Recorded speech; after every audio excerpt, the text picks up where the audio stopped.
the Larger Fellowship, a Unitarian Universalist congregation with no geographical boundaries. We believe in cultivating curiosity and transformation that is rooted in profound love. The COVID-19 pandemic has irrevocably shaped how connections are formed in congregations across the United States and the world. The Church of the Larger Fellowship is committed to being a resource within Unitarian Universalism and beyond.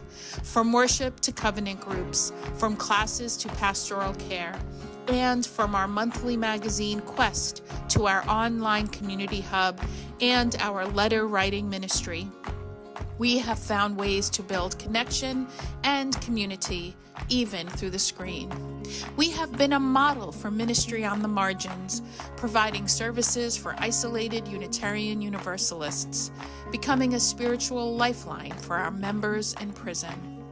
The CLF supports the ministries of those who hold target identities: Blue, Black Lives of Unitarian Universalism; Trust, Transgender Religious UU Professionals Together; and Drum, Diverse Revolutionary Unitarian Universalist Multicultural Ministries, just to name a few.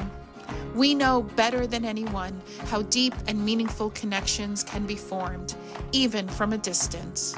Unitarian Universalists have faced many challenges in these times, and we continue to persevere and fight for justice and equity for all people, especially during moments of crisis. We are proud to be a leader in this faith movement, and we invite you to get involved in our ministry. We strive to be a place where anyone from anywhere can find spiritual refuge anytime they need it. Welcome to the Church of the Larger Fellowship.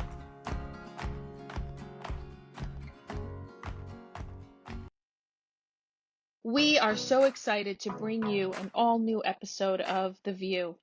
The VUU is a weekly Unitarian Universalist talk show discussing important faith-based topics from an anti-racist, anti-oppressive, and multicultural perspective. Every Thursday for the past 7 years, we have welcomed guests from every corner of the world. Our guests are writers, scholars, activists, and religious thought leaders who are shaping Unitarian Universalism and society for the 21st century and beyond. I hope today's show inspires you. Hope it builds your faith. Hope it gives you perspective to see the power of Unitarian Universalism at work in your life. Enjoy the message.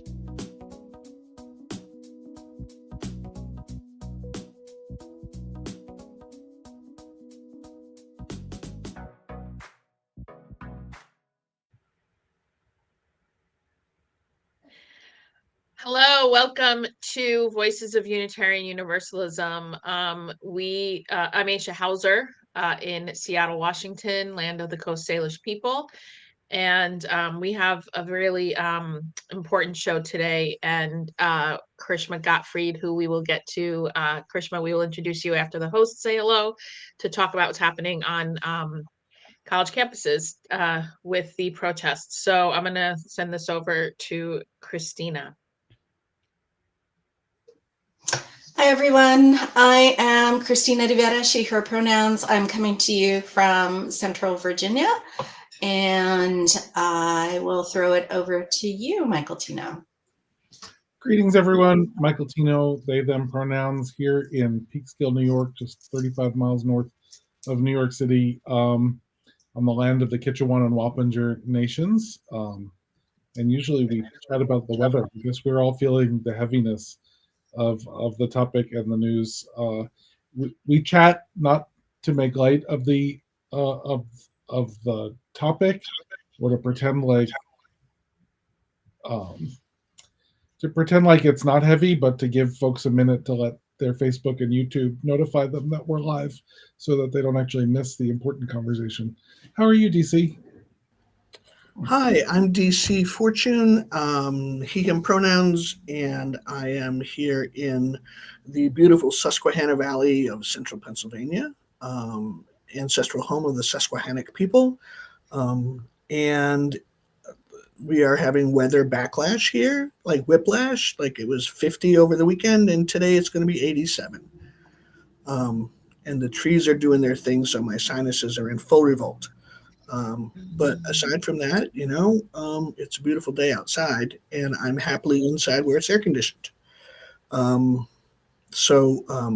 Yeah, we got a big show today, and I'm going to hand it back to Aisha, who is our starting host, and then Aisha can introduce our guest. Yes, and I'm actually going to invite Karishma to introduce themselves. I also want to say, Karishma, I think you and I met, I was trying to remember the year, but a while ago when you were still a youth.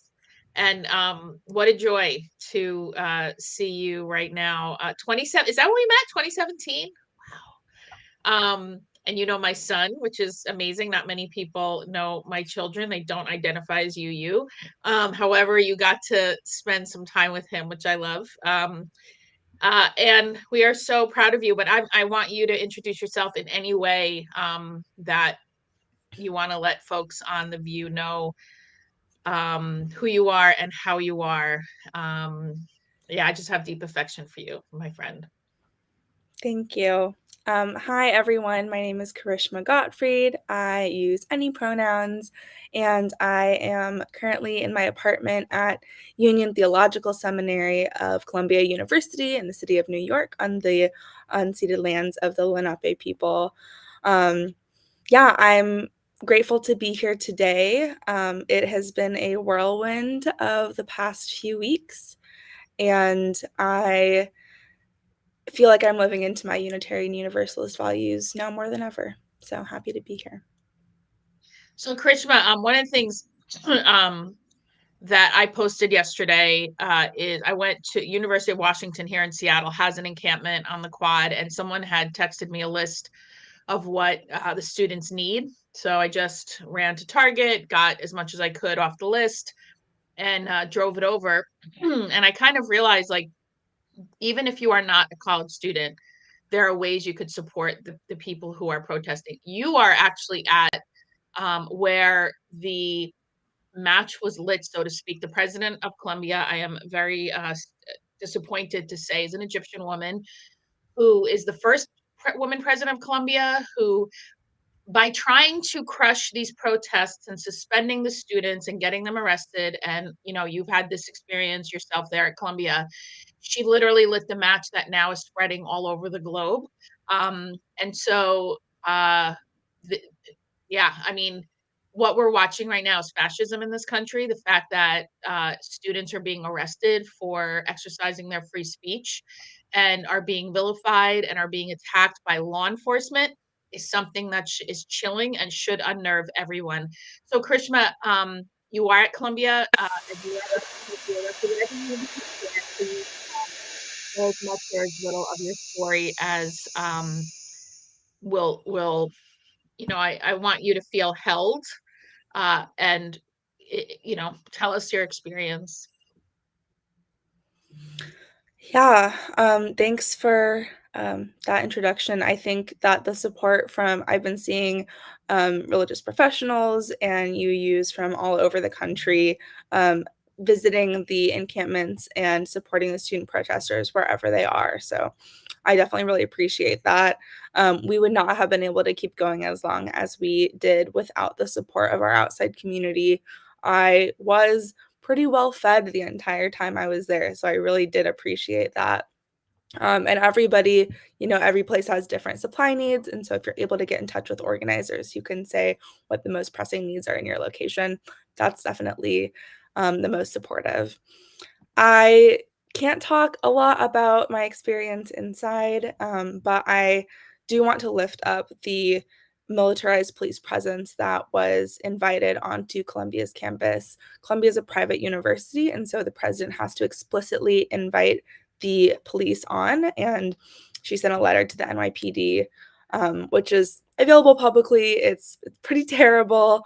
And on Tuesday night,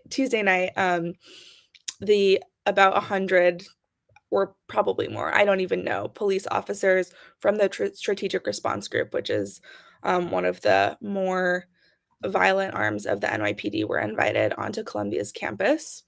I saw my friends pushed down the stairs we were told to watch our steps while being shoved from behind, as we tried to stand peacefully outside of Hamilton, renamed Hind Hall after a Palestinian girl who was brutally murdered by Israeli forces. I was arrested for trespassing on a campus that I paid tuition at as a seminary student, and I was taken into custody that night. I was processed relatively quickly. I was lucky to not have been charged with anything more intense than a violation, and I was released. I was one of the first arrested, so I was one of the first released.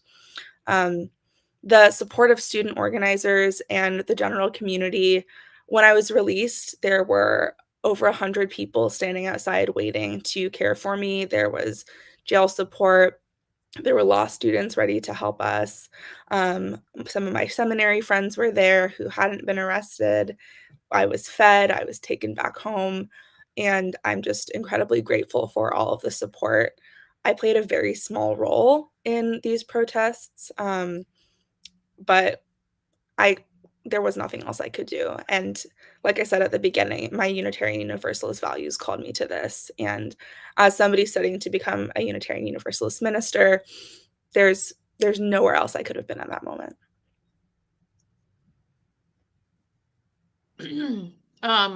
I also want to comment, and then I will have my co-hosts jump in. One of the things that has been clear from just what I've been following on social media is how organized these encampments are all over the country. I mean, I appreciate that you said, you're not going to talk about what's happening in the encampment. There has been such a coordination of the students. There's media liaisons.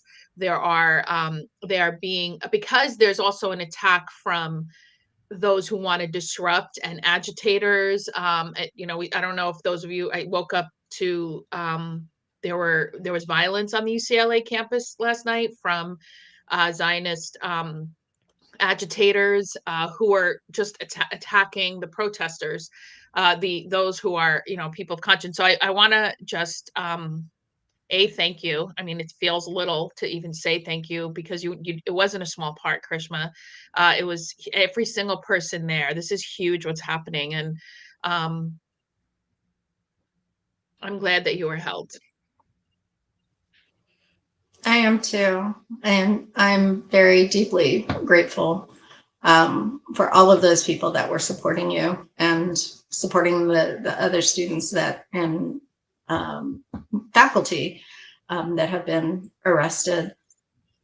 For folks who don't know, April 17th, so just a couple of weeks ago, was Columbia University students were the first students to begin an encampment protest at their universities. There's now over 120 colleges and universities in the US who have student protest encampments.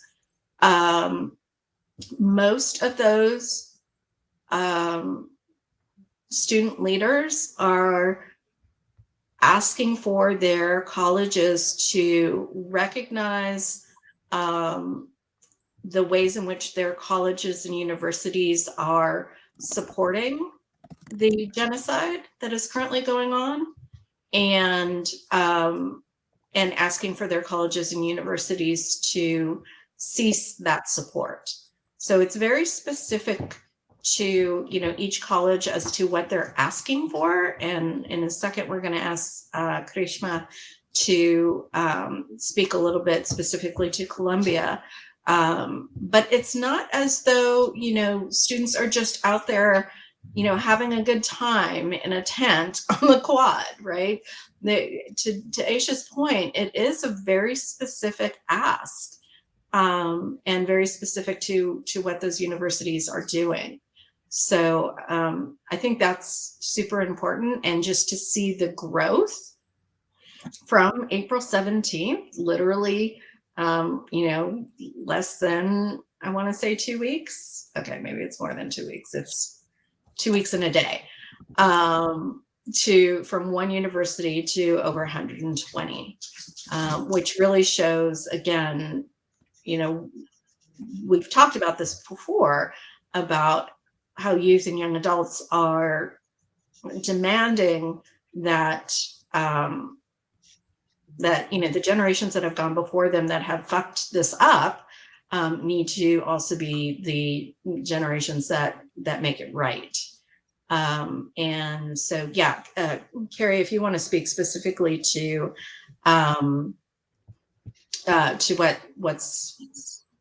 what the demands are of the Columbia encampment, that would be great. Yeah, absolutely. Yeah, so there are over 100 student organizations that are a part of a collective called Columbia University Apartheid Divest, CUAD. And there are, sorry, I think I'm getting echo. There are some 3 main demands. First, the demand that Columbia divest all finances, including our endowment, from any corporations that are profiting from Israeli apartheid and genocide and occupation. We're also demanding financial transparency in order to ensure that divestment actually occurs. And we're also demanding amnesty for all of the students and faculty who have been arrested, disciplined, or fired in connection with any of this movement. Really, we're trying to focus it back on what matters most, which is the people of Palestine who are experiencing genocide as we speak. Yeah, I mean that's the demands are all in service to not being complicit in genocide. And there is still I'm gonna not really shift a minute. I posted a couple days ago in Seattle, there's a cafe that was selling cookies, one watermelon and one the Palestinian flag. And someone said that flag is a symbol of Hamas, or, and I'm like, are you fucking kidding me right now? I said, that is the Palestinian flag, and you are choosing to believe propaganda. And then it went back and forth a little bit. But there, I guess where I am, I'm truly, especially since October 7th, I've truly been wanting to, my children are half Jewish. Like, my ex-husband is an Ashkenazi Jewish man from generations of Jewish people. So my children are literally half Arab, half Jewish. And so I initially, and I was saying genocide from the first week we all were here on The VUU, and I understood generational trauma. There's national trigger, I get it. At this point, when I still hear people say, what are we supposed to do? And I'm like, really, are the choices nothing or genocide? And at what point do we, because when you dehumanize others, you dehumanize yourself. And so humanity right now, and the ripple effects of what's happening in Gaza will be felt for generations. And so to the Palestinians themselves, and to the land, and ecologically. And so the fact that there are still folks defending this and thinking that somehow, I guess the cognitive dissonance of, we will destroy Palestine, the Palestinians, as a way to get peace, is something I can't have compassion for that argument, because it's such a deep cognitive dissonance that is corrosive. Do you all hear what I'm saying? Like, it's such a corrosive, like, the fact that there are still people, many, who are justifying what is how, like, so when I saw, when the match was lit at Columbia, and there's over 120 campuses, and there are campuses now, there are students all over the globe. I said, okay, here is where our humanity is, because that is what we need to do, is remember we are human. And somebody said to me in November, I was still at a community college here, and the president said to me, what do we do? And I said, humanize the Palestinians, because for 75 years, since the Nakba, since this all started, there's been a systematic and generational dehumanization of an entire group of people. And now finally the world took up the cause of the Palestinians, and they're saying enough. I'm just going on a rant. And I guess where what is in me is this: are the people who are still justifying this unreachable? Are they? I mean, So one thing I wanted to lift up is the truly interfaith effort that I have seen personally. The encampment was up through Passover, and there were nightly seders for Jewish students and community members to participate. There were daily prayers for our Muslim siblings. One of the first nights I was there, helped by holding up a blanket behind the Muslim women so their backs would not be exposed to everybody. And so there were some beautiful acts of solidarity. The first Sunday of the encampment, students from Union Theological Seminary came and offered a Christian liberationist service on Sunday evening to provide what we could. Union's a Christian seminary, and we wanted to combat the cries of Christian Zionism, which I'll also speak to in a moment. We were able to, I led some Emma's Revolution songs. I sang Peace, Salam, Shalom, and Keep on Moving Forward, some very good ones. And we also offered communion, an open communion to anyone. It was my second communion ever. My first was at our congregation in Malden, Massachusetts. And this was a really special second one. We were also able to offer communion through the gates to the protesters outside who weren't Columbia students and weren't able to come inside and be with us. So all of those moments have been really special. And truly, this is not a religious conflict. This is a human rights issue. And yes, the killing of children and of people, of all people, is just truly reprehensible. Another thing I wanted to lift up, I said Christian Zionism. Last Thursday, a Christian nationalists came to Columbia's campus and held a rally, including inviting members of the Proud Boys and noted Christian nationalists and self-described Christian Zionists whose support for Israel is contingent on the eradication of the Jewish people in Israel as part of, the second coming or whatever. I need to get tighter on my Christian Zionist theology. So although I'm not Christian, I did join the Christians for Liberation in holding a counter protest outside where we sang This Little Light of Mine on repeat as Christian nationalists walked by us, shoving their cameras in our faces, calling us terrorists, screaming at us. And that truly was just so indicative of the ways that hate and dehumanization have become so commonplace, because we're just standing there. And when I was arrested, I was standing there. I did not resist arrest. I did not fight back. I was, peacefully protesting, and so many others were as well. And at the same time, Israel is bombing Palestinians.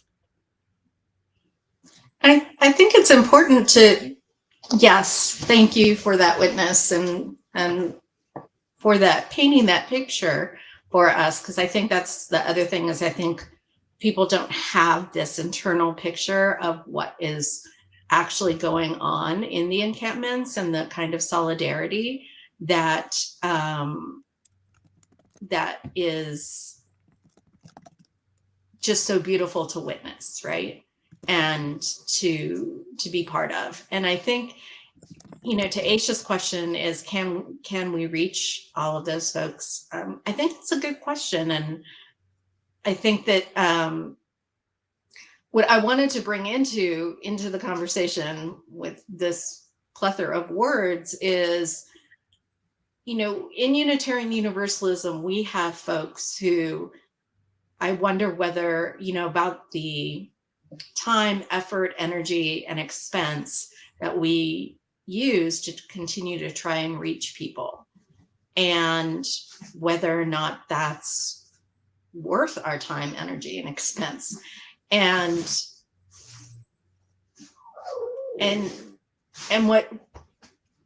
what made me think of this is one of these folks yesterday on an online conversation said,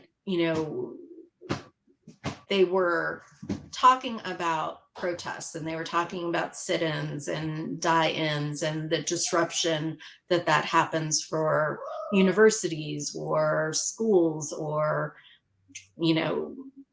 transit or those kinds of things, and why he can understand the frustration of people that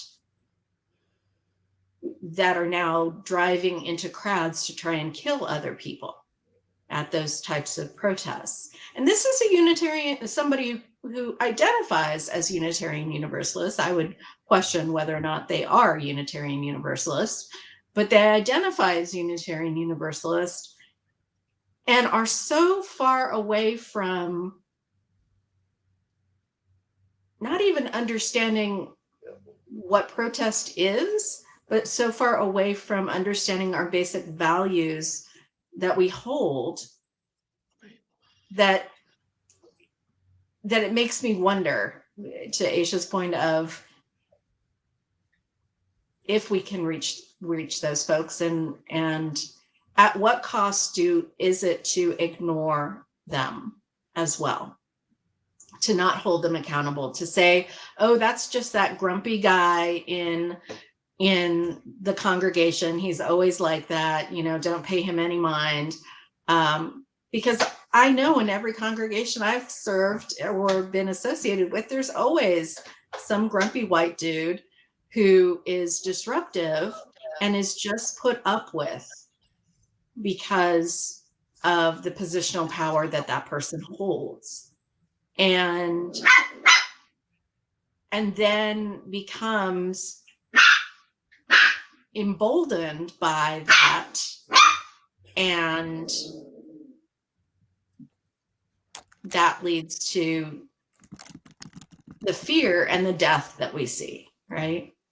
And the idea that it's somehow okay, that somehow the answer is more bombs, is more hate, is more police, right? Like somehow that's going to make it better. Not a question there, just a reflection.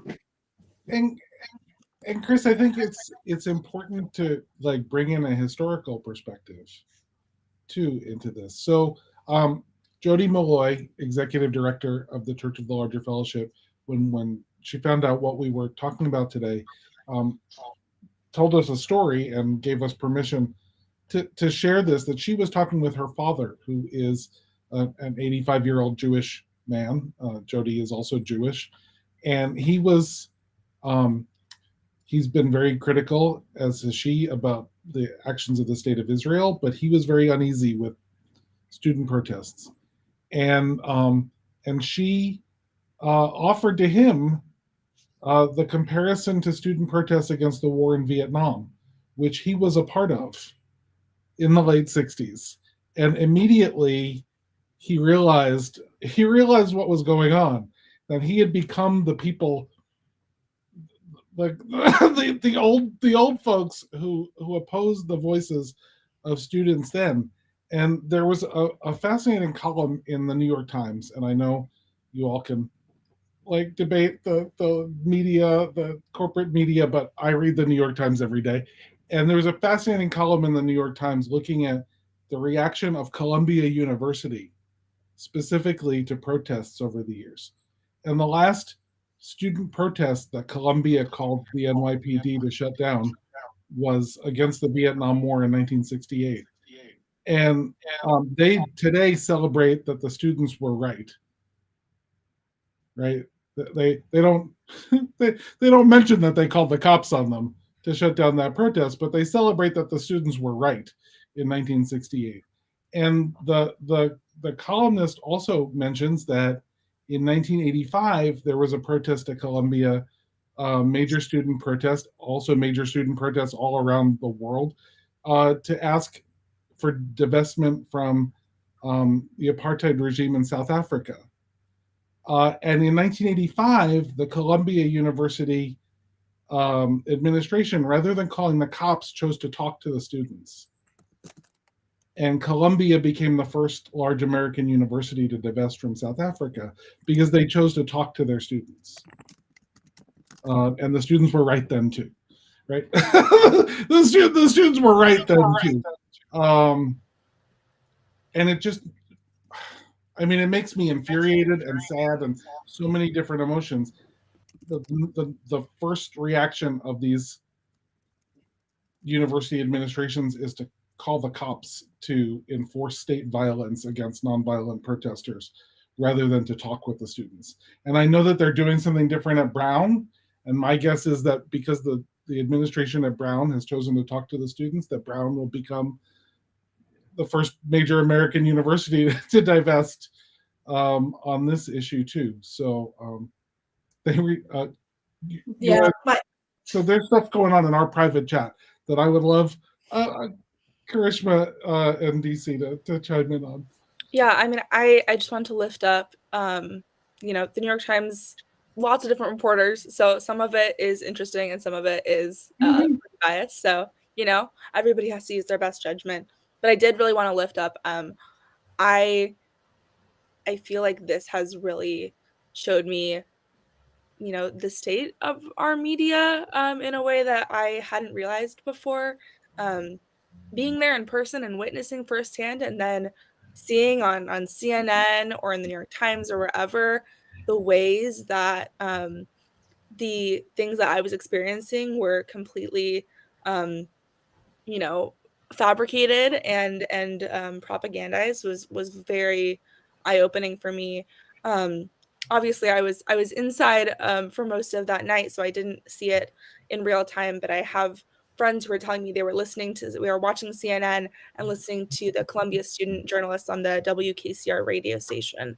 The things that they were saying on CNN and the things that the student journalists were saying were completely different.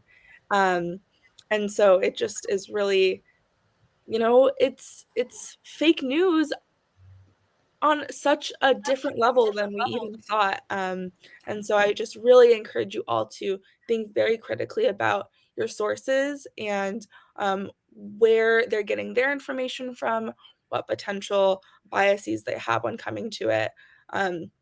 So that I just wanted to lift that up. Also, yeah, it's very ironic there. I have a screenshot of the Columbia website with the article and the page on the 1968 protests, and then a little banner up top with all of the information about how the Morningside campus was completely locked down to not allow people to get in.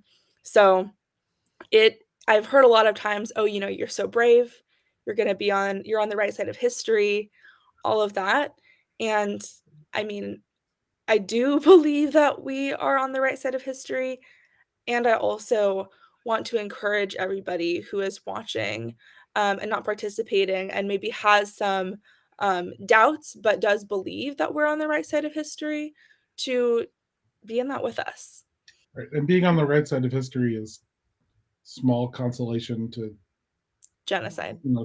People who are being killed, whose whole families are being killed. Yeah. It's one of the things I talked about this weekend in my sermon. I preached on the conflict and what's happened. TC, you're muted. Damn it, I was saying smart stuff too. We have no doubt. It was wicked smart.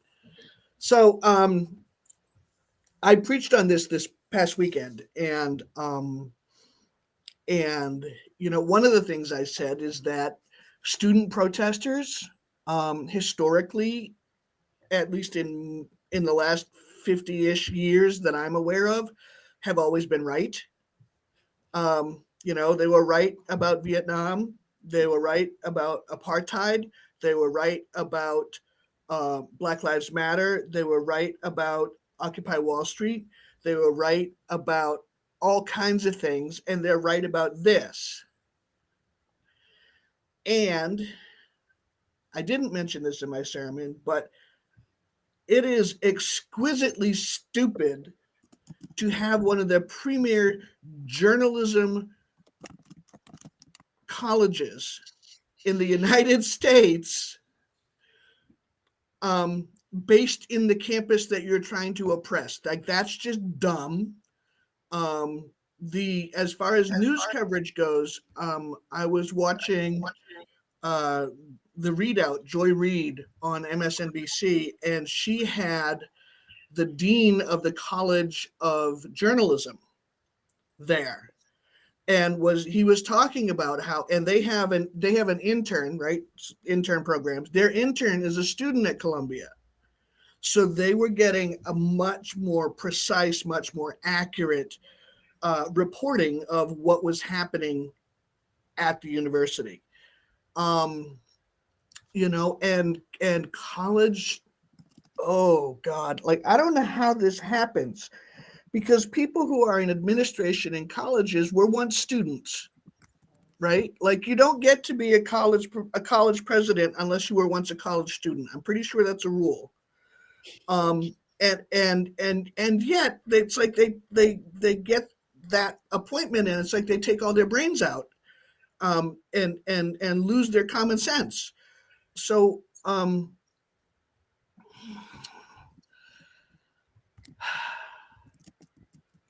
one of the things that was really fascinating was not even the conversation about media and all that other stuff, but was the examination of the military industrial complex as investors in universities. The military is investing in universities to boost their STEM programs, to make better scientists, to make better weaponry. And so when universities, when boards and presidents and those types of folks are worried about the financial bottom line, and students are saying, whoa, whoa, whoa, genocide's a bad idea,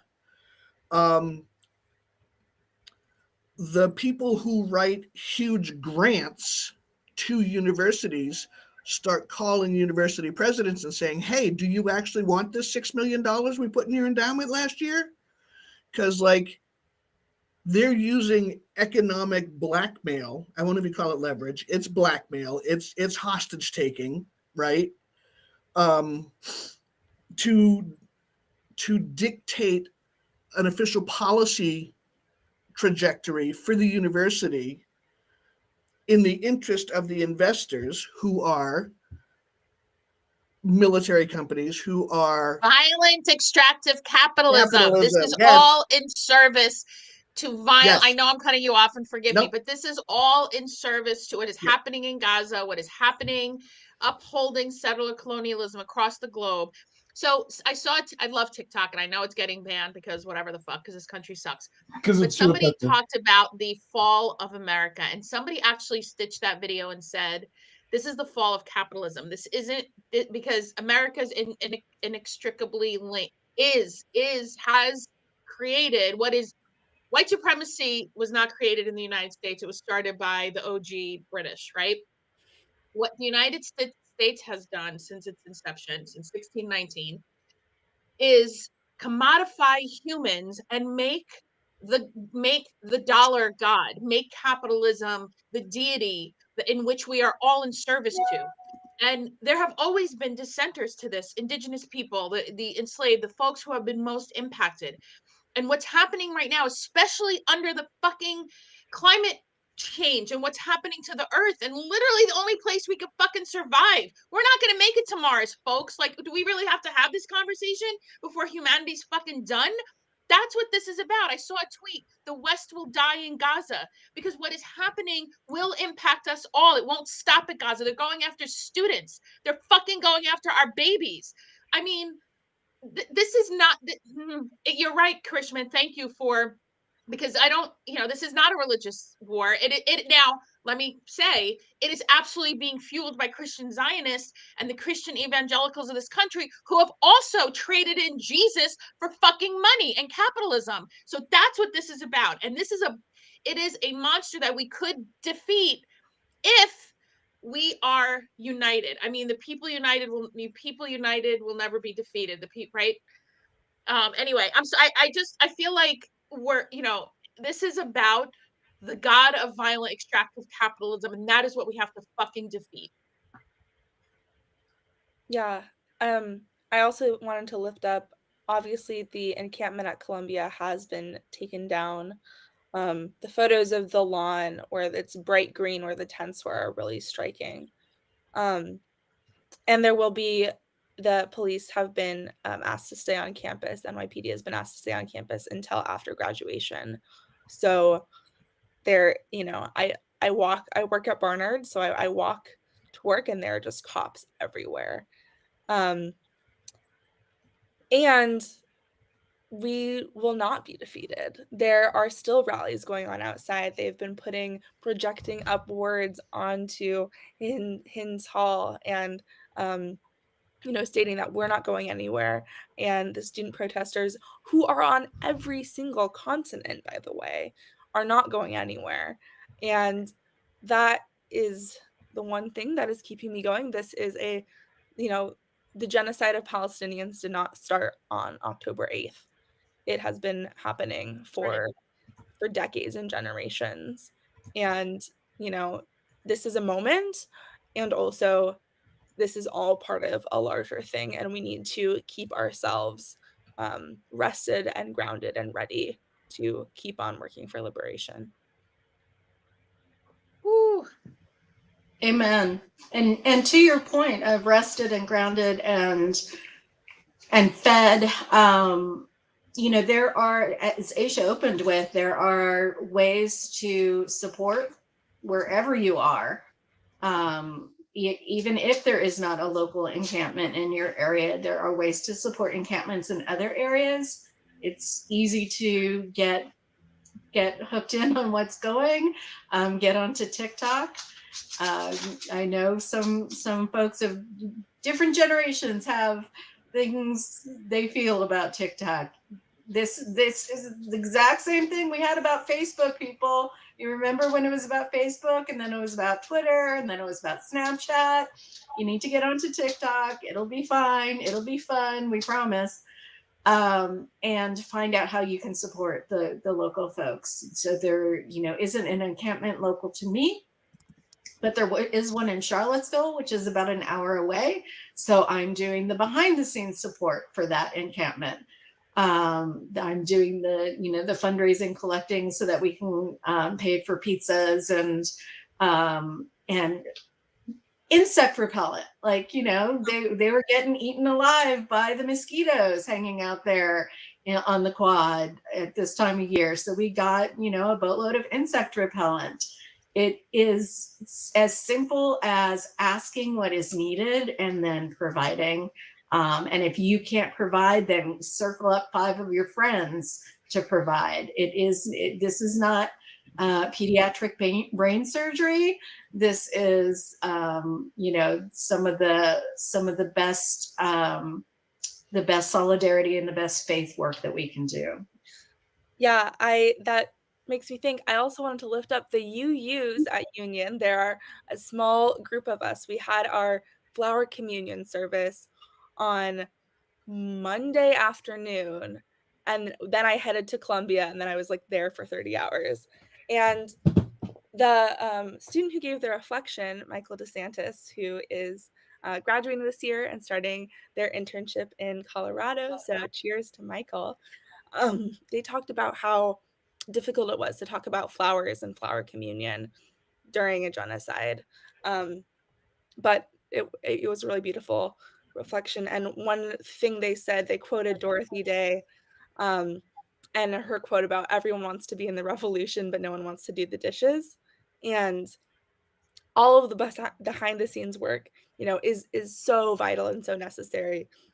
We just had a community conversation yesterday at Union, and one of my friends was talking about, it's great to be one of the people arrested. That's a part of it too. But being arrested isn't the most important thing you can be doing as part of the movement. The most important thing you can be doing is giving what you can give. And when I came back, somebody offered to do my laundry, and they did all my laundry, and that was amazing. And the people who stood outside of One Police Plaza and gave me a big hug when I got released, that saved my life. And all of these things are just so vital. The people who donated their portable chargers so my phone could stay charged when I was outside for hours on end, and they locked down all the buildings at Columbia so we couldn't even go to the bathroom. those people. So needed. So thank you to everybody who's contributed in any way. We need everybody. Also, I think I want to appeal to my fellow folks of educational privilege out there in Unitarian Universalist land, which is a lot of us, especially as campus after campus is trying to make the decision of what do we call in the police to create a violent police state and repress free speech by force, or do we actually have a conversation with the protesters? Right, like that seems to be the decision point that college administrators are at. If a college campus that you attended is making that decision, you need to make your voice heard as an alum. I'm an alumnus of Cornell, and the president of Cornell just called in the police to break up the encampment on the Cornell campus, and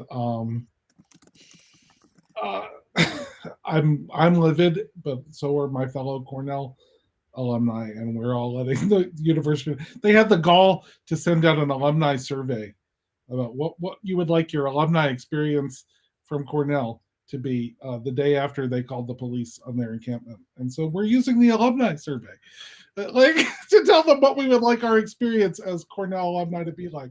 We'd like to be proud of our university and not ashamed that they're participating in the in this horror. So and please find out what people need. I actually got a list from someone sent me a list. Literally, they wrote on a paper plate a list of what they need. This is the University of Washington, and they put exclamation marks on what they need the most. And one duct tape had the most, so I went and bought 3 big, huge rolls of duct tape. So you don't just show up with well-meaning and not knowing, because that also just you make more work for people. They got to throw away shit they don't want. Please do the work. It is there somewhere. There's now, websites, folks, if you know organizers, if you know use like, so thankfully I'm now like, ask what people need, ask what the encampments need. I'm sure the information's out there. And yes, it's going to take work. You could do that. I have faith in you, people on the internet, and ask what people need and only give that, because the United States. Totally digress for 2 seconds, but I remember the tsunami in Indonesia, right? It was Indonesia. People sent fucking fur coats, winter coats. Like, what the fuck are we doing in the United States? It's embarrassing. What? To Indonesia? Yeah, exactly. They got, and I remember reading about that. Like, what the fuck is wrong? Like, come fucking on. Like, Google where Indonesia is, and they will. Anyway, so that's my point. Like, I think about that when it's like, oh, go donate. No. Ask what people need.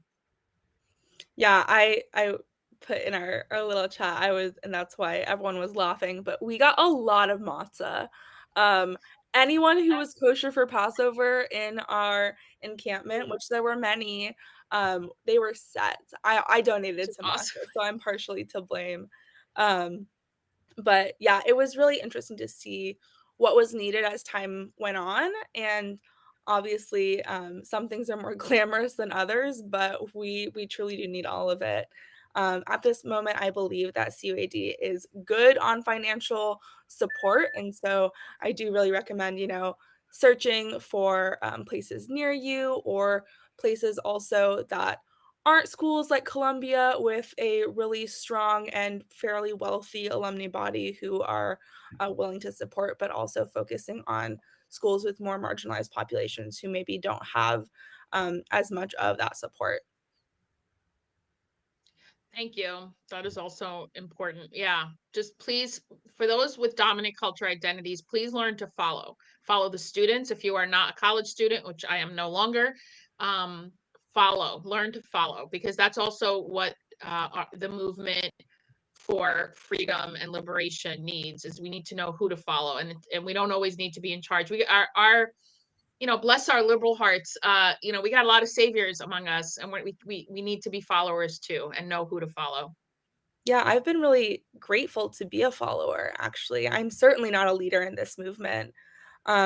And as many of you know, I have been a leader in a lot of Unitarian Universalist youth and young adult spaces.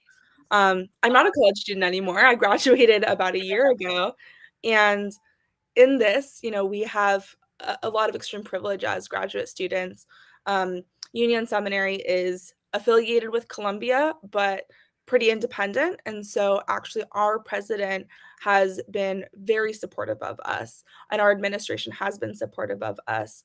Our president has let us know that we will not be facing academic consequences for our participation in the protests. So yes, while I was arrested, I'm not concerned about being suspended or losing my housing, which many of my colleagues and comrades at Barnard and Columbia are. I was talking to a girl who is 2 weeks away from graduating, who doesn't know if she's going to be able to graduate. I was talking to students at Barnard who were suspended in the first wave of the encampment arrests and given 15 minutes to collect their belongings from their on-campus housing.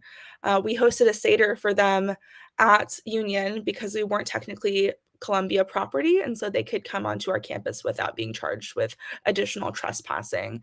And so they were able to have a Seder with their friends. And we've also opened our campus to students studying for finals, because in the midst of this, tomorrow is my last day of classes in my first year of seminary, and I have finals to write. And just all of that has been incredibly challenging. And I'm also very lucky to be not a college student and with an administration and with so much support and denominational support from people like all of you.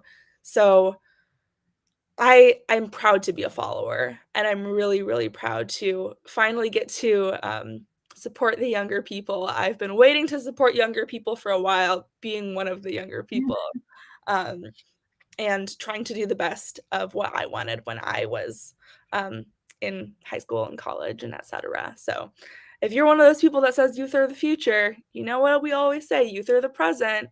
And I'm not a youth anymore, and I'm still an emerging adult, but only for a little bit longer. So I am so, so proud of everybody else who is organizing and putting their lives and livelihoods and their college educations and their housing and all these things they work so hard for on the line. Because again, at the end of the day, we're not doing this for each other. We're doing this for the larger movement. We're doing this for the people of Palestine who are being killed. Amen. I think that is a beautiful place to wrap. Although I saw Aisha taking a breath to say something. There's so much to say. I just want to again offer my deep gratitude that you came on with us today, Karishma, because it is deeply emotionally draining. Because the reality is this isn't going to stop at Palestine. And I think those of us who are Black and brown understand that. Like, this is a we have to stop it at Palestine so that the world doesn't continue to revert into the horrors. So just thank you for coming today, because I know the emotional labor. I can only imagine. I don't know all of it, obviously. So thank you. That's all I wanted to say. Thank you, Chris. Yeah. Amen, amen, amen. Thank you, everyone, for being here on another episode of The VUU. Thank you, Karishma, for being here, our hosts, and we will see you again this time next week. And keep doing what you're doing out there, and then maybe pick up one more thing in supporting the folks in the college encampments.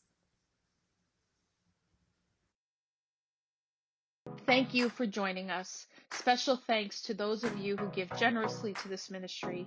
It is because of you that this ministry is possible. You can click the link in the description to give now, or visit clfuu.org/give for more information. We hope you will join us next week for another episode of The VUU.